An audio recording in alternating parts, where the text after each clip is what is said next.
नमस्ते।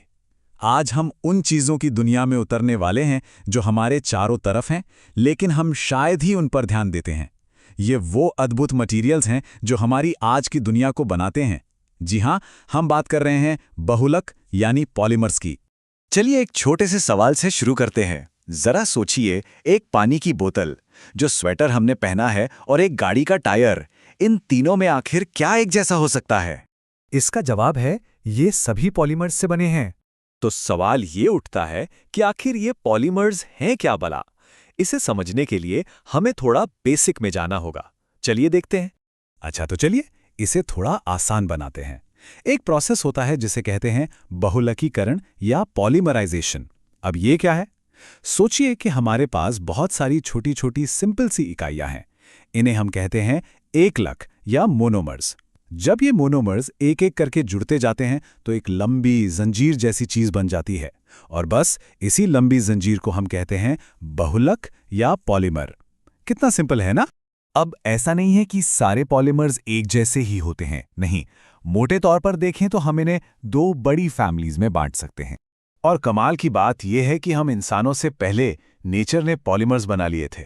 जी हाँ, एक होते हैं प्राकृतिक बहुलक जो हमें कुदरत से मिलते हैं, जैसे नेचुरल रबर, पेड़ पौधों से मिलने वाले रेशे, स्टार्च और यहाँ तक कि हमारा डीएनए और आरएनए भी।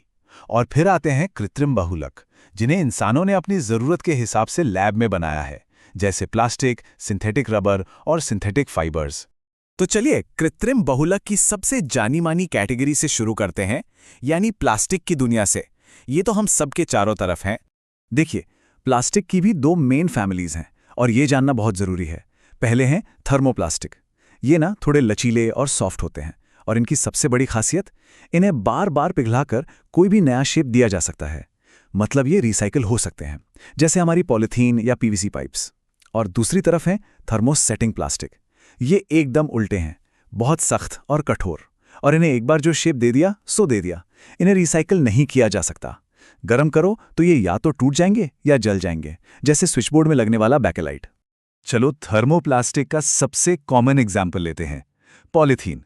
ये दुनिया का सबसे आम प्लास्टिक है, और ये ईथीन नाम के एक बहुत ही छोटे से मोनोमर से बनता है। हम इसे पॉली बैग्स में, सामान की पैकिंग में, बोतलों में और ऐसी कई चीज़ों पर देखते हैं जहां पानी से बचाव चाहिए। लेकिन यहाँ एक बहुत ज़रूरी बात भी है, ये नॉन बायोडिग्रेडेबल है। मतलब ये नेचर में अपने आप खत्म नहीं होता, और इसीलिए ये आज एक बहुत बड़े पोल्यूशन की वजह बन चुका है।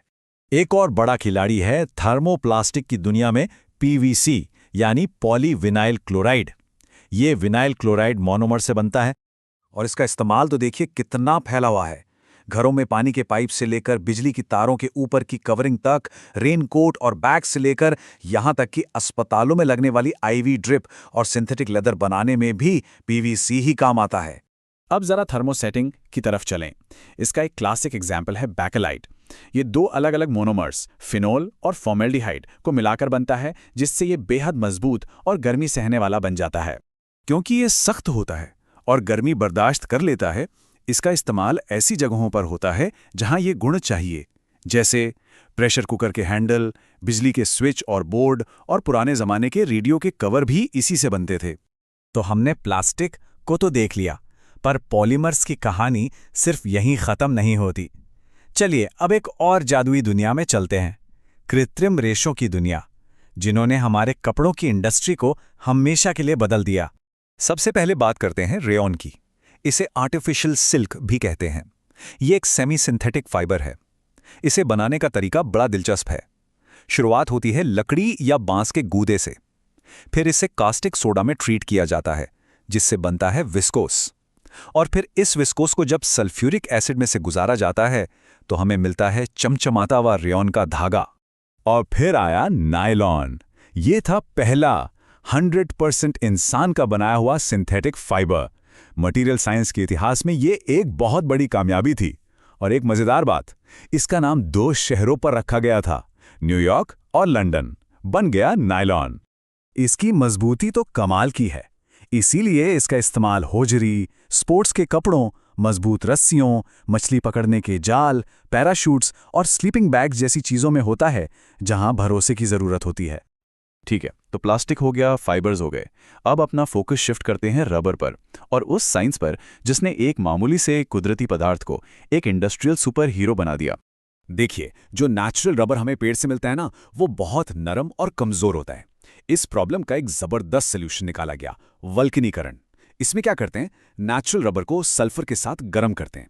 ऐसा करने से रबर की पॉलीमर चेन्स आपस में जुड़ जाती हैं, क्रॉस लिंक हो जाती हैं, और नतीजा, वो नरम सा रबर एक बहुत ही मजबूत, हार्ड और इलास्टिक मटेरियल में बदल जाता है।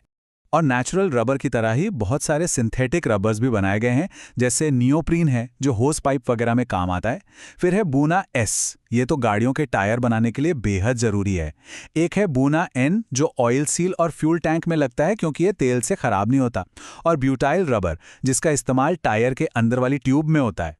तो अब तक हमने जो भी देखा उससे एक बात तो साफ है कि इन मटेरियल्स का हमारी जिंदगी पर कितना गहरा असर है। सच में ये एक लाइन सब कुछ कह देती है। गाड़ी के बुलेट प्रूफ शीशे से लेके खाने की प्लेट तक, बहुलक हमारी रोज की जिंदगी का वो अदृश्य ढांचा है जिसके बिना सब कुछ बिखर जाएगा। ये बात तो पक्की है कि इन कमाल के मटेरियल्स ने ही हमारी आज की मॉडर्न दुनिया को मुमकिन बनाया है। पर एक सवाल है जो हम सबको खुद से पूछना चाहिए, इन सब की कीमत हमारा ये प्लैनेट, हमारी ये धरती कैसे चुका रही है? ये एक ऐसा सवाल है जिसका जवाब हम सबको मिलकर खोजना होगा।